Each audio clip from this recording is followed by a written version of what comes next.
jednu od najzanimljivijih kosplejerki Evrope. I pošto znam da još uvijek ima nekih iz poslednje klupe koji nisu shvatili o čemu se radi, da Duduš koja je danas sa nama je gospođica. Nije onaj tip iz Mađarske, nego je mlada dama koja je neverovatnim stavom, talentom i idejom kako da predstavi svoje cosplay likove uspela da izgradi jedinstven imidž kao neko ko radi praktično isključivo korpulentne bradate čike.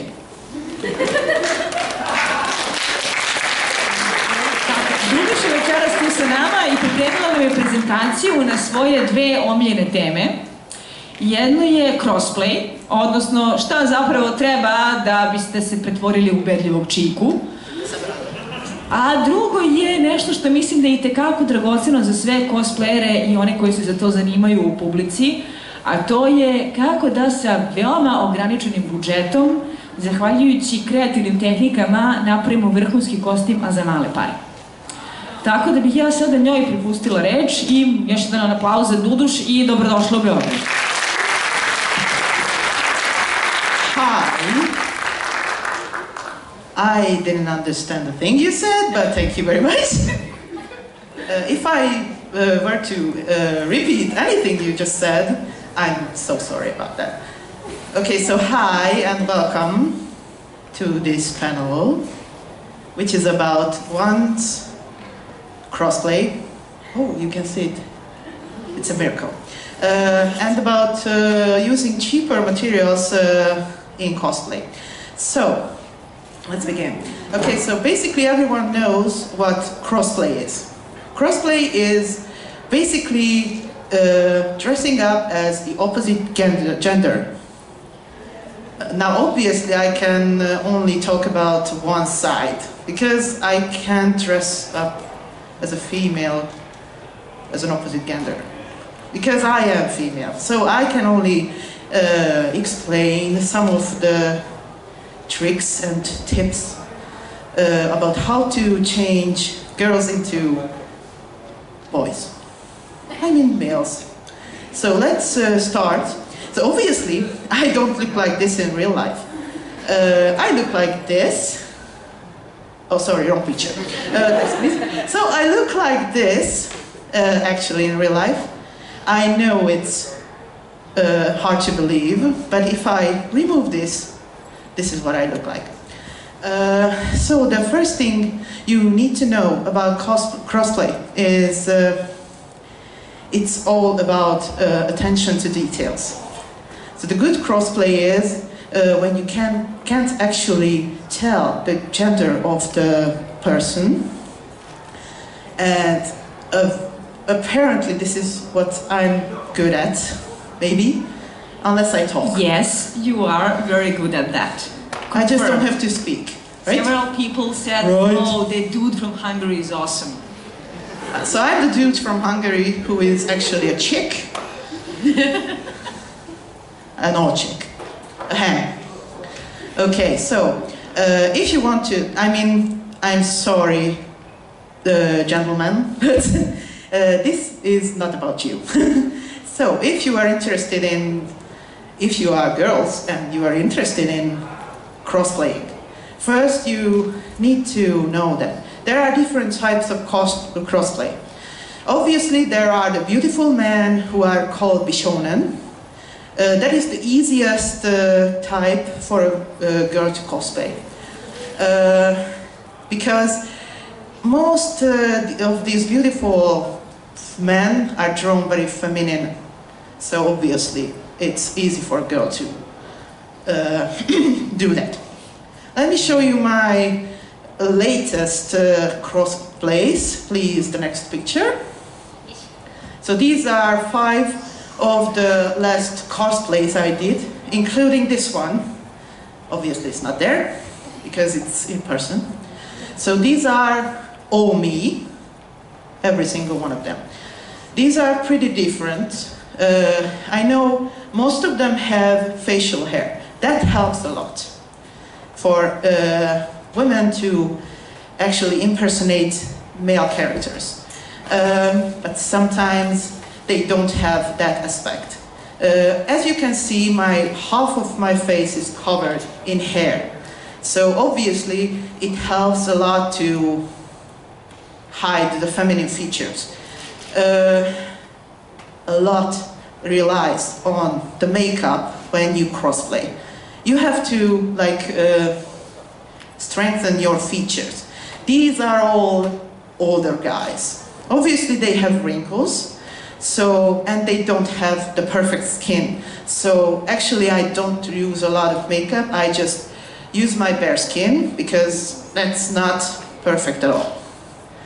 And I do a lot of wrinkle makeups using nothing else, just an eye pencil. Nothing. No latex, no whatever. It's just a pencil. And obviously the beard. So these are called old man cosplays. They are easier to do when you are as big as me, obviously, because this is not exactly a feminine physique, but it goes well with these guys. None of these, most of these are not overweight characters, but since I can play with the clothing, it shows me manlier. So, yeah, I guess I told you, everyone. So, obviously, choosing the right physique is important. If you are overweight like me, you will not go well with a male character like this. But I guess it's counts everywhere in cosplay. You can do it, everything is free. You have the freedom to cosplay whatever you want, but if you choose something that's not in your physique, you might get negative critics, and you have to be prepared for it. I got a lot myself about my height, for example, because I'm short, but yeah, so everything can be bad. But if you pay attention to these, actually, I have these posted on various social media, and there are a few people who can't even tell that this is not that this is a female human being behind a lot of facial hair and makeup. So that's about all I wanted to say about the cross-playing aspect of this thing, because it's really easy. If you want to do it, you just do it. But you have to pay attention, because as I said earlier, good crossplay is when you are not recognizable as your own gender. And it's easier. Actually, it's easier. That's the only thing I know about males doing female characters. For females, it's easier to do a male character because of their features. Men has sharp features, which doesn't go well with female characters, but there are a lot of cross-players in the world. Even I was surprised. I couldn't tell that was a man. It was that good. So yeah. Any questions about that? Or is that at the end?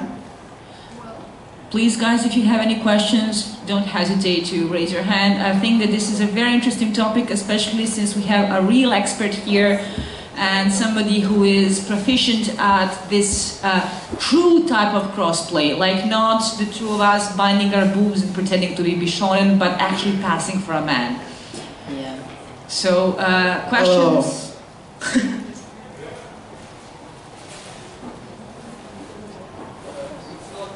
Question.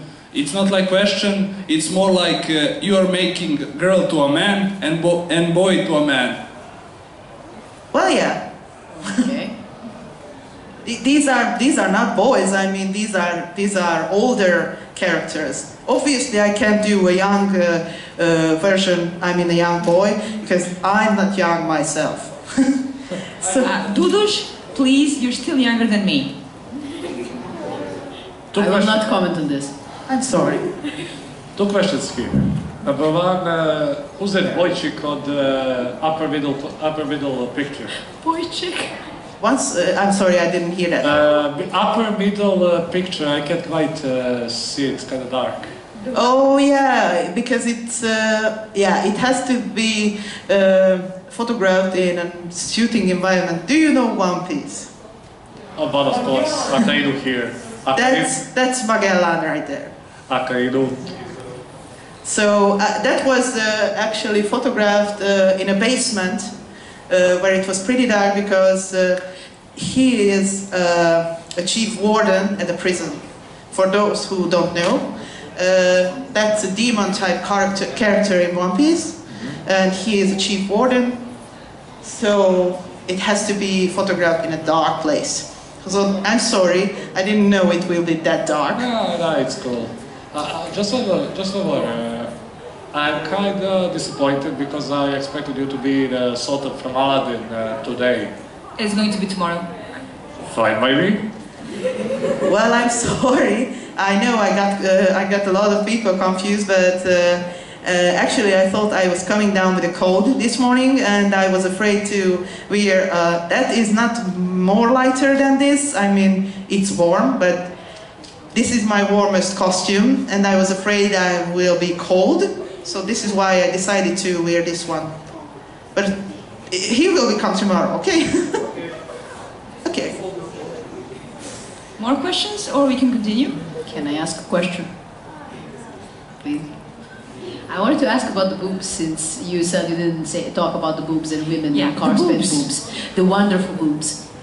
Yeah. I will try to keep this like not like a child safe. PG-13. Yeah, thank you. So, obviously, women have boobs.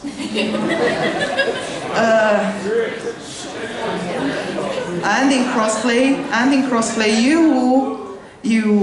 if they are visible, it's kind of bad. So it's not like you can do anything about them, just to bind them tightly.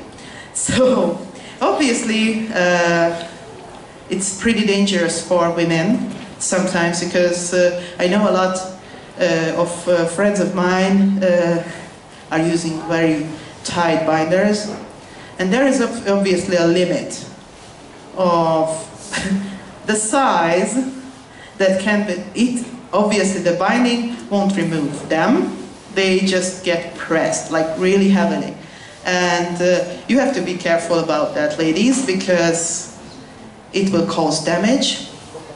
And after, there is a limit on how big of a boob you can squish, because obviously it's not going anywhere and it can be completely flattened. So small boobs. As a person with boobs, I will say that's true. I mean, as a person with no boobs, because as a person with no boobs, I can say that I find myself privileged when I do crossplay, because I can do any sort of binding super easily, including the open chest one, which is the most difficult form of binding, because basically you use the medical tape to put your boobs under your armpits so that you have the flat chest in the open. And no, it doesn't hurt, because when you're flat-chested, that is a blessing for crossplay. So I'm one of those people who are like, thank you, Mom, for giving birth to me as a flat-chested person. I will just stay silent for this. Yeah, but I think that you should maybe add something about how healthy it is and what kind of binders you advise to people, what kind of techniques you would recommend. Honestly, I need that, so I would like to hear it. Well, you just have to like buy any kind of strong elastic fabric, and you have to like use Velcro tapes. Usually that's how it works. You can buy them online. Mine is actually used for pregnant women to hold their bellies after giving birth. to prevent the belly from sinking.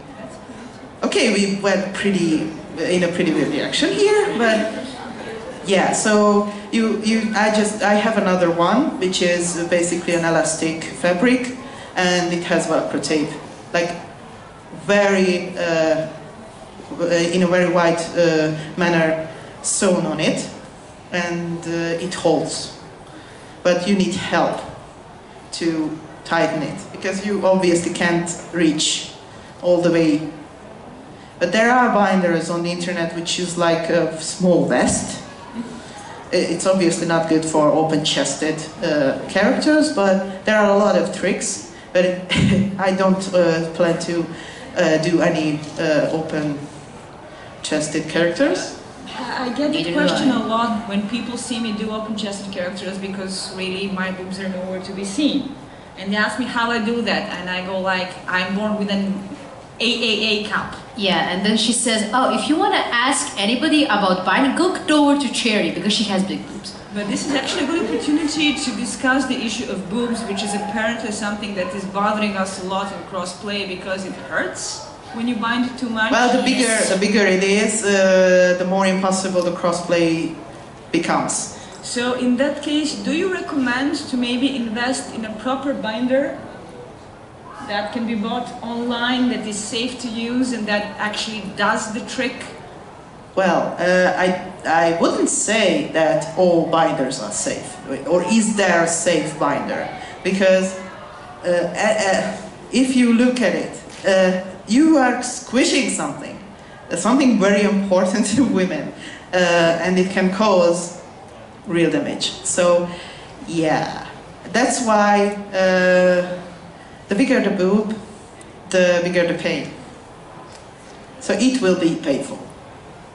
Obviously, sometimes a little bit of pain is something that we have to get used to when cosplaying. Do not remind me. Well, yeah, not just cross-playing, but in cosplay in general. Yes. Because that's not the only thing. I mean, imagine, it's the same as wearing a corset for women. That's painful too. I mean, I never wore one. But most of my cosplayer friends wore corset before, and they are tightening it. Your liver is here, and your lungs are here, and yeah, so your guts are probably here. So binding is. You look cool. So yeah, you look cool, but hourglass. Binding is as healthy as that. So yeah, that is the same. Any more questions related to cosplay techniques and boobs? Boobies. Everybody likes to talk about boobs. Apparently here, no. Okay, let's go on. Okay, so the next topic is gonna be the expensive or the cheap side of cosplay. So obviously, cosplay costs money. A lot, sometimes, but doesn't have to be that expensive. There are tricks that can make it cheaper. Obviously, there are areas when you can't cut the budget. For example, when you need a fabric, it has the price. I mean, if you want to sew a clothing or a garment or whatever, you have to buy fabric, and if you want to buy matching fabric, that's not happening. They won't lower the price for you. But you can cheat as well. I mean, with this costume, using this as a reference here, this is not a very expensive kind of fabric. This is actually wool, which is not the best choice because I am melting in it. But it's cheap. So, making cosplay out of a lower budget doesn't mean that it's gonna happen like if you you get a magic wand or whatever, and like ding, it's done. If you want to do cheap techniques or cheap material, using cheap materials, you need time. So these are time-consuming things. You have to decide if you want to pay more money and buy the fancy stuff, like Vorbla or EVA foam or whatever. And we are talking about crafting here, just to be precise. I usually cut my budget through the crafting side, not the sewing, because that's kind of, yeah, so that's kind of permanent. I mean, yeah. Usually, when I plan a cosplay, I plan a lot. I spend most of my time before actually going out there and buying something with planning. So let's just look at the next picture, please. So these are all things that I crafted. From the top, that's a crown for ice skiing. The second picture are the bracers for stowing the vest. Also, the chainmail or whatever is that, scale armor or what, I don't know what that's called. But this is around her waist. It's like a skirt. And actually the last one is here on my finger right now. It's a ring for this costume. You can try to guess what's the common thing in these. What I used for these. Yes? No one? Paper, paper mache. Do you know my works? I prefer. So yeah, these are all made of paper, actually. So when I say paper, you have to imagine like a very thin cardboard-like paper, as thick as a name card. Let me show you the next picture, please. This is the proof. These are all, okay, the blue things that you can see on the bracer and the crown are actually craft foam, I'm sorry. But the rest of it is all paper.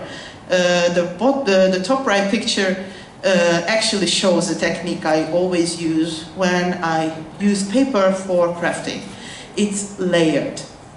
You can, and this is where I told you that it's time consuming. You have to cut the same shape several times.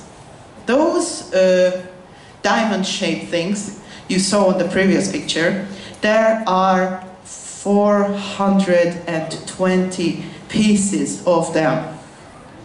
And each of them are made of 8 layers of paper.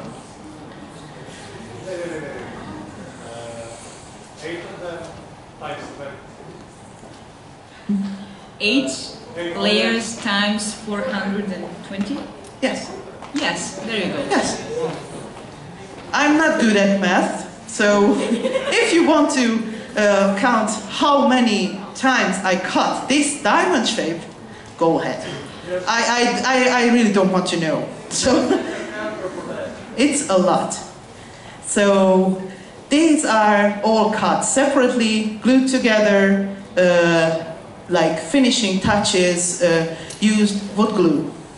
That makes the paper water resistant, actually. Because it has a layer on top of the paper which protects it from water. So it's safe to use. How many layers exactly? Which? How many layers of wood glue? Yeah. I usually use just enough. It depends, because obviously even if you cut very carefully, there will be so you will see the layers if you look at it the sideways. I use more for the sides to cover the unevenness of the paper, but on the top I use 2, not thick ones. So that's about everything. The other thing, it's not on these pictures, but it's really cheap to buy, actually. It's paper mache. And there are types which I bought from the stores. When it hardens, it's unbreakable. I mean, there is no pictures about that, but there there is the helmet for my stoic costume. It is made of a paper base, and I put paper mache all over it. And I dropped that helmet several times from really high places. I even kicked it once. Good. It was an accident, but there's nothing on it, not even a scratch. So it's pretty durable. Yeah.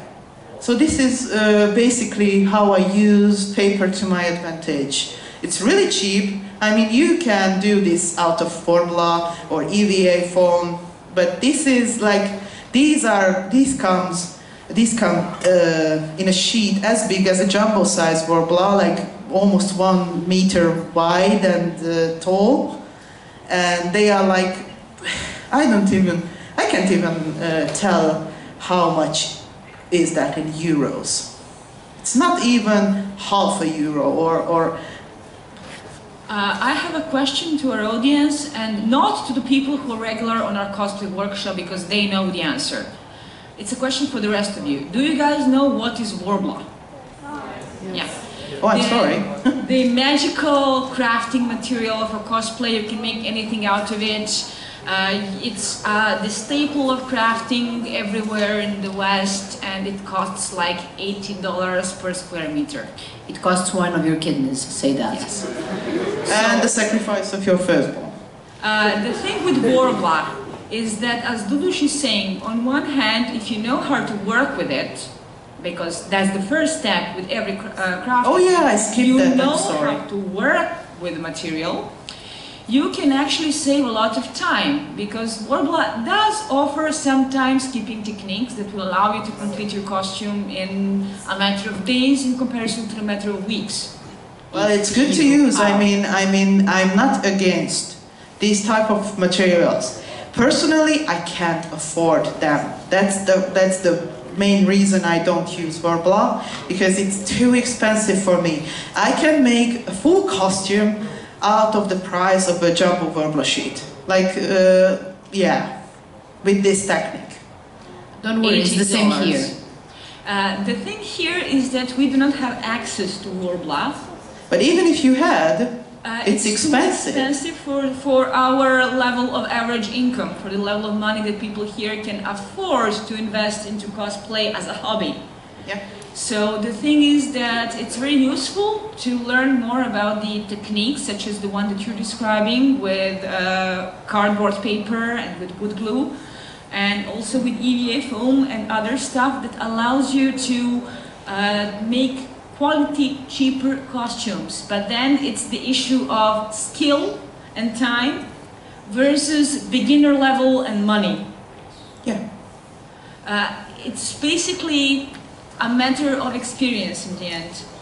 Yeah, well, it's like you have to, in cosplay, if you are talking about budget or how much money or what do you want to do, there is the fast and expensive way or the slow and cheaper way, because working with these materials are slow, because you have to spend time cutting these like I don't know how many times and sticking that together. Also, I forgot to mention that I usually use a glue stick to glue them together. Hot glue? No, not hot glue. Glue stick. Yeah. It's like they use it in schools and yes. so it's like the one that we use for eyebrows to cover them from makeup. Yes, some do. Basically. Don't say we. Yes, yes. Hot glue is not good because it's bulky. Yeah. So you can't lay a thin layer of it. And the thing is, it has its limits. Because, for example, there are ways that paper just won't bend. You can bend it.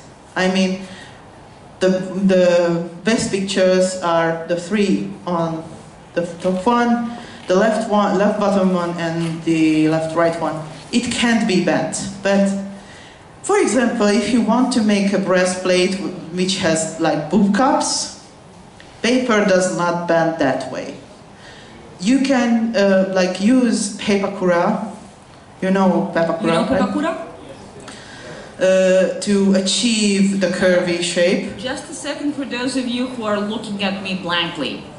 Pepakura is a technique that is getting more and more popular. It's a method and a technique to shape cardboard to achieve very smooth surfaces and round surfaces while doing it as if you are like, you know, when in school you had those projects when you had to cut shapes out of cardboard and turn them into figures? Pepakura is something of a super complex and advanced version of that. Like 3D modeling, only with paper that, you know, you can cut out and shape and glue together.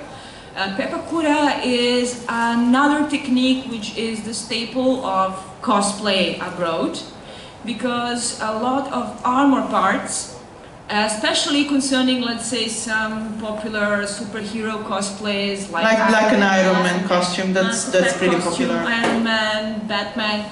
This person here did something with Batman. The most I see, I mean, on online there is a lot of Iron Man masks. Iron Man masks. That are made using pepakura. So you basically cut the shape out of paper and you glue it together so that it looks like an actual object. And then you use some durable material such as resin, or I don't know what you used. The stinky thing that causes cancer, remind me. That was resin, yeah. Well, resin is pretty dangerous, yes. Yeah, but you use a more durable material to cover the paper layer with it so that the shape remains firm. But the basics are the paper. Yeah, the basics. I usually, well, if I go back to the helmet of Stoic, which is like a perfect round shape, I did the base out of paper, actually. You know, it's like you cut like triangle shapes, a lot of them, and you bend it this way, and if you bend it and glue it together, it actually will become a half circle. And if you use several layers of paper, it will withstand the moisture of the paper mache, so you can even cover that with that. But pepakura is something which is used, I think they use thicker paper and only one layer. Yeah, only one layer. It serves really as the skeleton of what you're going to build, because you add on layers of more durable materials that will stick and make it, you know, stiff and yes, wearable in the long term. So you don't specifically have to use resin, which is pretty dangerous if it's used in a closed space. So yeah, we learned that the hard way. That's not good. So usually you have to use it outside or balcony or a place that you won't go in because it has toxic fumes. Out of famous local cosplay costumes that were done with pepakura, I think that you all know Garus, that was done by Bogdan. He won the Grand Prix in Japanizam last year. He used pepakura as the basics. And as I said, Vesco's Batman used for the helmet pepakura. Probably Garus is going to talk about pepakura since he's going to tell you about in his panel. Yeah, but it's a very useful technique to have in mind. Yeah, so paper is something I found extremely useful in cosplay because it has, you know, it's not like the usage of when I was a child and I wanted to have a wizard head and I cut out a circle and glued it together and poof, it's like that. It has really huge potential.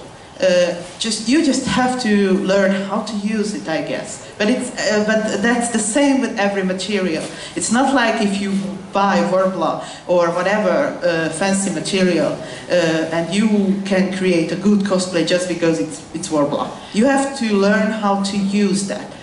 And I prefer you learning the the cheapest way? I think that we should mention that in our local circumstances, something that might be interesting for you, if you plan any cosplay project of this kind, there are some materials that are not warbler, but that can be more solid than paper and that can be easily used for cosplay, such as EVA foam, which is rather cheap in Serbia in comparison to the international standards of prices, and you can make a bunch of shit with EVA foam. And of course Forex, which is a very solid form of thermoplastics that requires a high level of skill, especially when it comes to the skill with a heat gun, because you want to know how to use the heat gun if you don't want to burn your fingers and your eyelashes and your hair. Again, we learned this the hard way. I just wanted to ask if you are talking from experience. Yes, but Forex can be used with a heat gun to achieve the same results as warbler, requiring more skill and more patience. And in Serbia, it is more than affordable. Yeah, so basically that's all I wanted to say about paper. And the other thing is you can go. Okay, sorry. So the next thing this is the most fun part, I think. Yeah. So if you know my works or just know something about me, you kind of know this technique. So this is not hair. That is not hair. That's and it's not wig fiber either. No, I completely made that. It's the wig, the mustache, even the ears, but that's not this technique, and the whole beard. That is 15 balls of acrylic yarn. In other words, syntetička vuna in Serbian. Yeah, it's used for knitting pullovers or scarves. So it's, I will have progress pictures about how to use this technique, so you will know what I'm talking about. So it is, actually, I use this technique for my crossplays because of the beards. And sometimes you have to match the hair too, so that's why I had to learn how to do it as a wig. So basically, what's the next picture? I'm not familiar. Yeah, that's the other one. That's gonna be tomorrow. Yes, so the same technique. It is yarn, the mustache, and the beard, and even the feather. On top of my head, it's not a real feather. So even the feather is handmade because I'm a cheapskate. And my policy could be described as, if you can make it, why buy it? So yeah, I actually found this tutorial. It's not my idea. The feather things, I would have not think about making a feather out of yarn. I found the tutorial online actually. So I don't want to take credit for that. And even the yarn technique is not mine either. So it's like it's a technique used for making foxtail keychains. I don't know if you know about this. They have keychains that resembles tails. Yes. Oh, okay. I think cruelty-free foxtail keychains. I think on YouTube there was a tutorial how to make a tail Keychains, without yes. and keychains. Yeah, so basically, I think the next picture is. I have no idea. Yes. So this is how you prepare the yarn to look like actually hair. So you have. I don't know if you can clearly see the pictures because. So the first picture shows a ball of yarn and the small thing you have to prepare. You basically have to grab a length of yarn, like do loops all over, like in a circular motion. You have to make that and tie a knot at one end. The other end needs to be cut, so there will be open edges, and you need a thread brush. Or a pet brush that has actually metal teeth. I think that my neighbor's dog is using one of these, so I've seen them before. So yeah, I was just going to say that. The owner of the pet store at my city always looks at me weirdly because she has no idea what kind of a dog I have to have to replace the brush that often, because these are very small metal teeth, and you have to do this job. Well, it's a really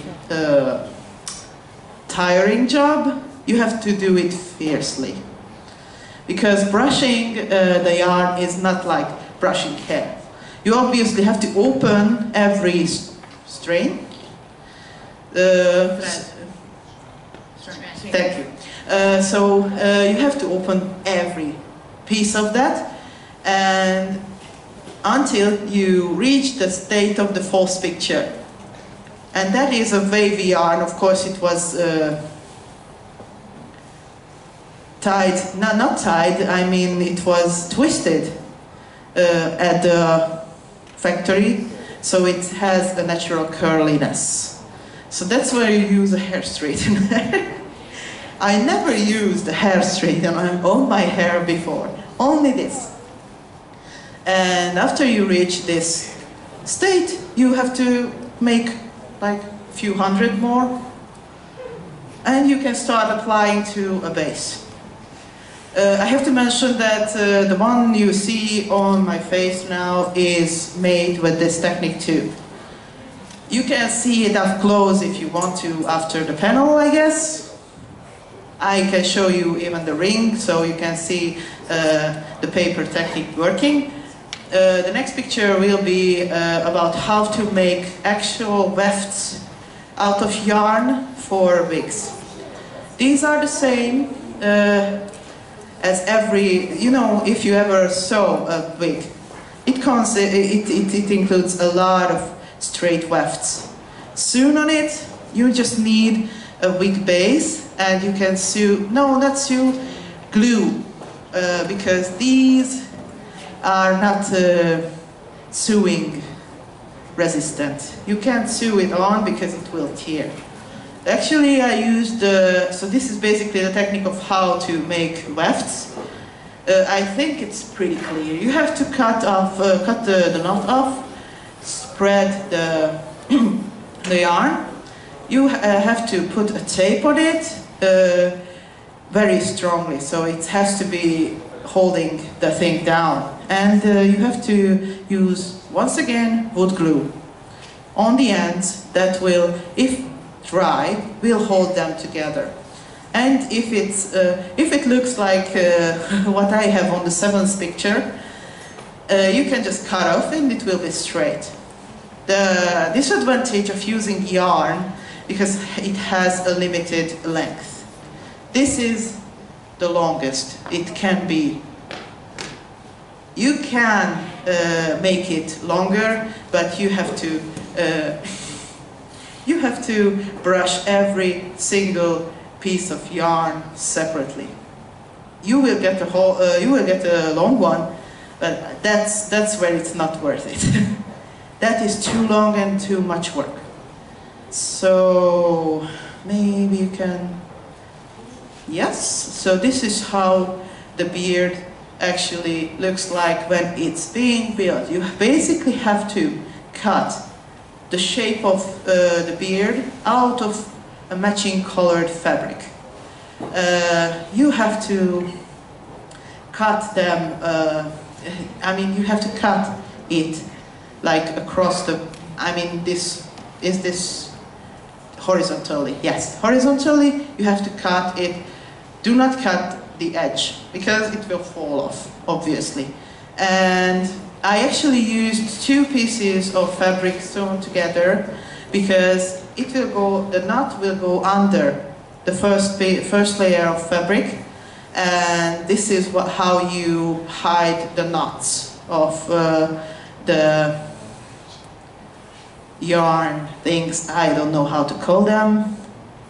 So this is, I don't know if it's visible, so it's, you have to, obviously you have to start at the bottom, and build like up the whole thing like that. And the bottom picture is actually this wig is in process.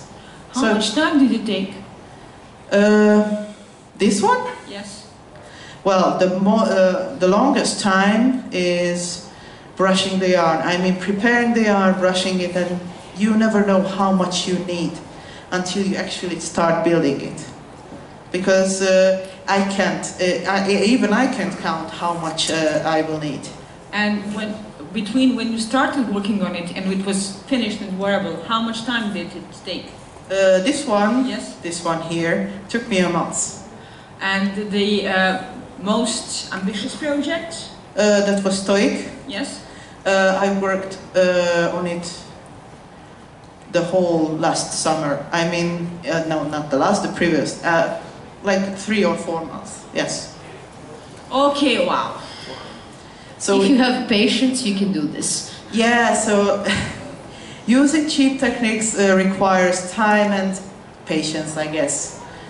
That these two are the choices you have. Buy a material which costs a lot but quicker to use if you know how to use it, or use cheaper ones, but you have to spend time and you need patience. Yes. Any questions?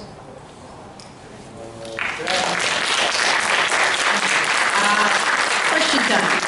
Question time. Yay! Behind Magia, because you already had your turn, Magia.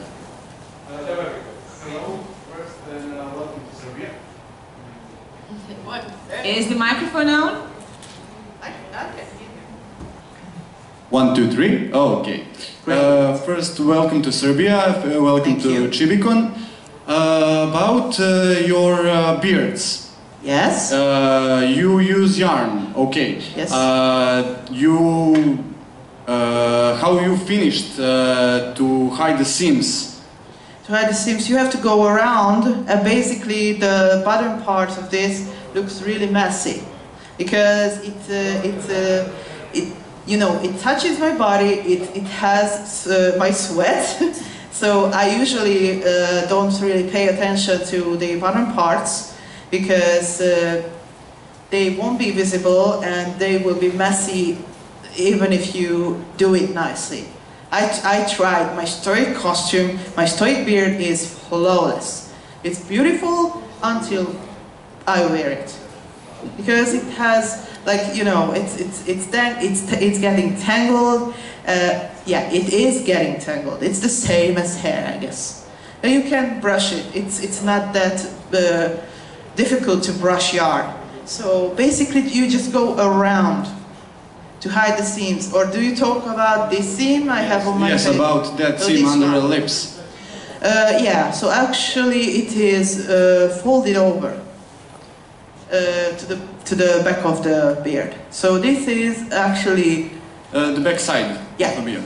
yes. And do you use hairspray when you finish your beard, or? If it needs to be a certain shape, like my Stoic beard, it has to stay in a braided stage.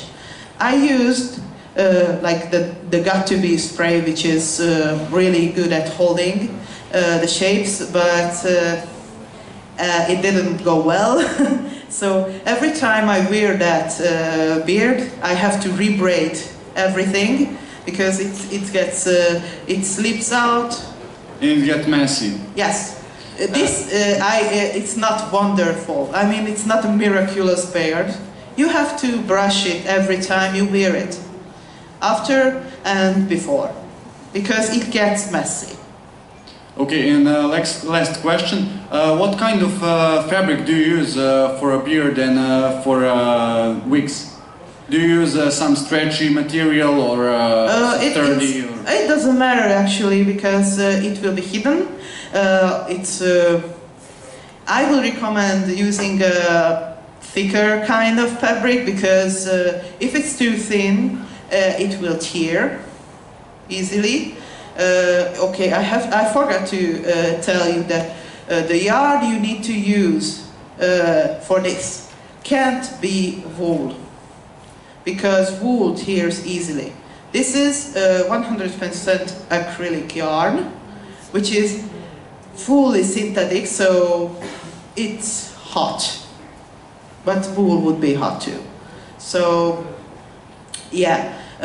Actually, the fabric it just has to be the same color as your hair, I guess. Under this, there is gray fabric. I don't know if it's visible there. You can later come closer and have a look.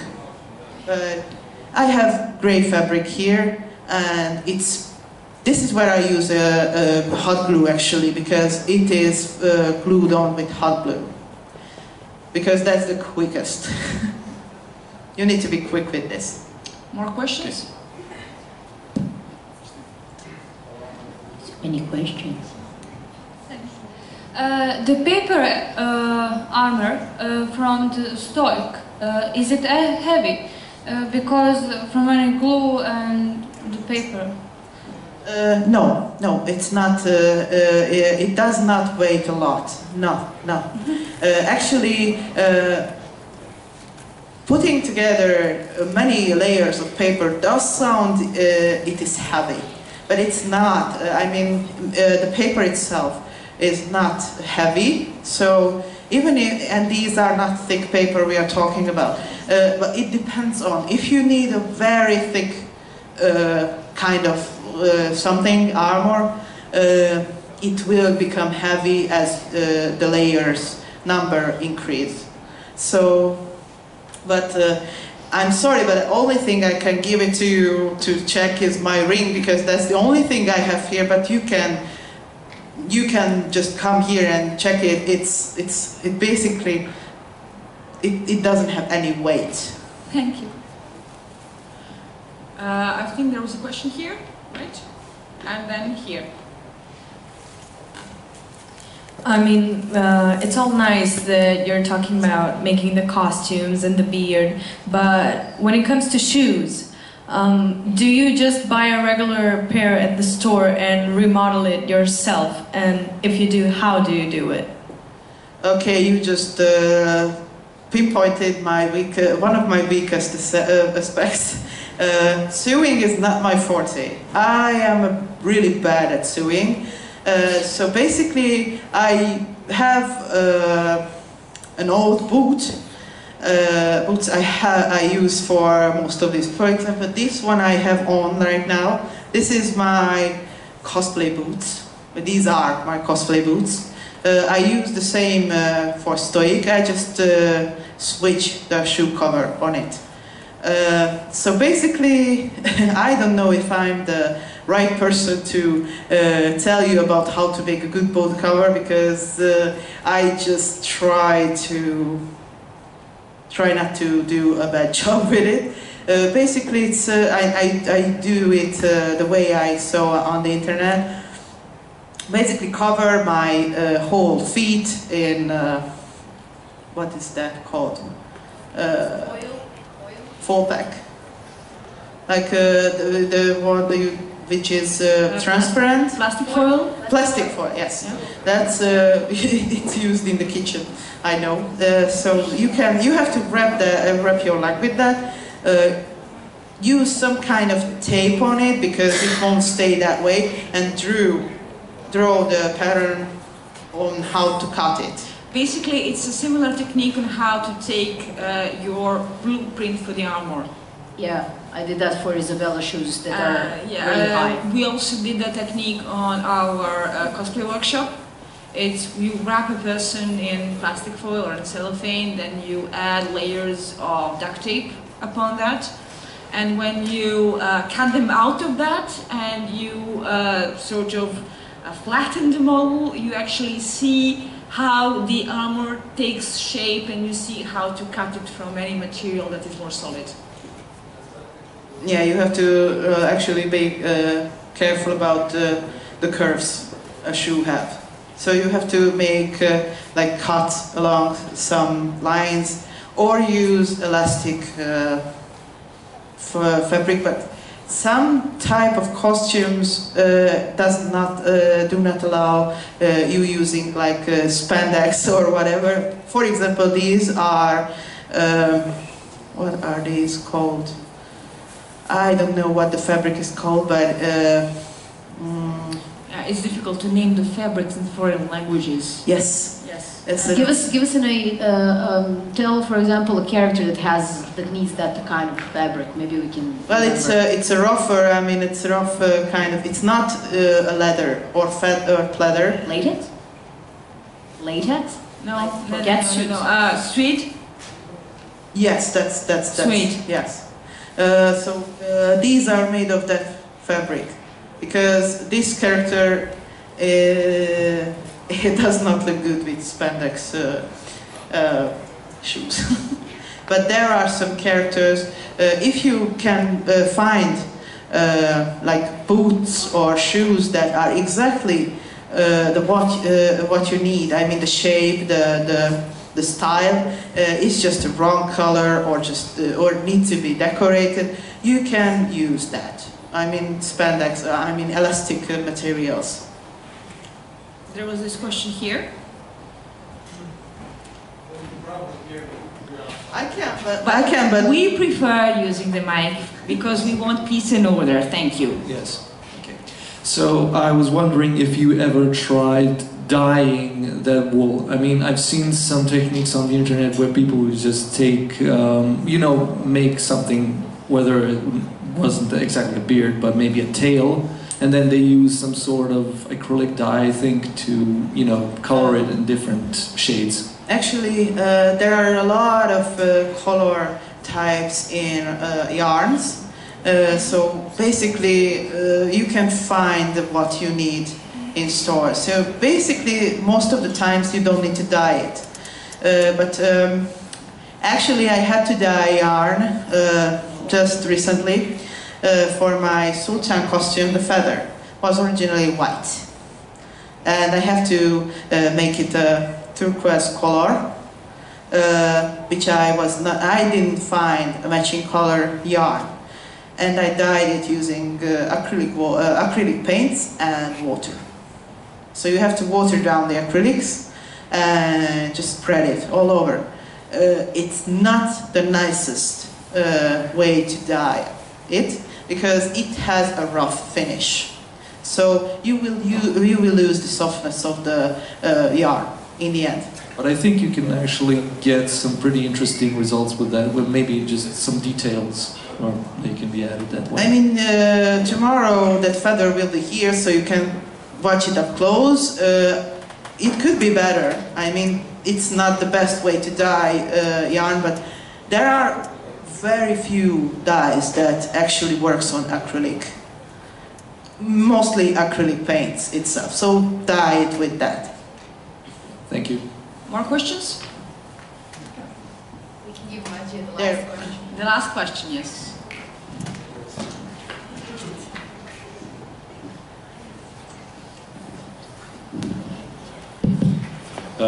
As someone who is planning ice skis cosplay, I have to ravish and congratulate you on your ice skis. Thank you. When I look at him, I see his beard is kind of different from Sultan's and Santa's. Can you elaborate on that? Oh yeah, well that's actually, I made it using a full wig. That was a wig. Oh, my chin! So actually there are I use different techniques for beards. I actually learned how to use wig ventilating, which means you have to basically tie the hair onto a piece of tulle. Yes. One by one. That's that's the most time-consuming thing I think I ever made. I didn't prepare a picture here about that. I can show you because I have it on my phone, but that is not the cheap category, because you have to buy wig hair, which is usually Well, I wouldn't say it's very expensive because I found a shop that actually has reasonable prices and the hair quality is pretty good. So, what you saw on my ice king costume, I bought 2 white wigs because if you do a bearded character and it has visible hair, obviously you have to match your beard with the hair. That's why I usually make the wig myself instead of buying one and styling one. It's just accuracy. I wasn't that happy with the Ice King costume because the beard was really like, I don't know the word for that, because it was not volumed enough. Thin. It was thin. It was too thin. Yes. So I actually want to remake that for a photo shoot, and it was not a completed costume because I made it based on a fan art, which is the steampunk Adventure Time characters, and it was the steampunk version without the shoulder armors. Still, it was really good. Thank you very much. So, are we done with the questions? We're done with the questions. Thank Seems you like very it. much for your time. Thank you very much for coming.